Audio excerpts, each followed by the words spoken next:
নম্বর হাদিসে আসছে। নবীজি বলেন, মা মিন আবদিন ইউজনিবু যামবান ফায়ুহসিনুত তুহুরা ফায়াকুমু ফায়ুসাল্লি রাকআতাইন ইল্লা গাফারাল্লাহু যামবা। কোন ব্যক্তি গুনাহ করছে, গুনাহ করার পর সুন্দরভাবে ওযু করছে, ওযু কইরা 2 রাকাত নামাজ পড়ছে, নামাজ পড়তে দেরি, তার গুনাহ মাফ হইতে দেরি হয় না, আল্লাহ গুনাহগুলো মাফ করে দেয়। 7 নাম্বার 5 ওয়াক্ত ফরজ নামাজ আদায় করা। সহিহ বুখারীর বর্ণনা 526 নম্বর হাদিস। এক ব্যক্তি নবীর কাছে এসে কয়, হুজুর আমি অপরাধ করছি, আমি শেষ।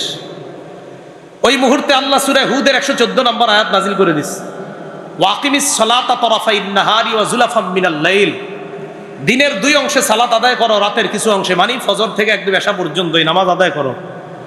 ইন্নাল হাসানাত, ইন্নাল হাসানাত, এই জায়গা ইন্নাল হাসানাত, এই 5 ওয়াক্ত নামাজ ইউযহিবনাস সাইয়্যাত, পাপগুলোকে ক্ষমা করে দেয়। তুমি যেই পাপ করে আসছো, ওই যে এক ব্যক্তি আসছে, তুমি 5 ওয়াক্ত নামাজ ঠিকমতো পড়ো, আল্লাহ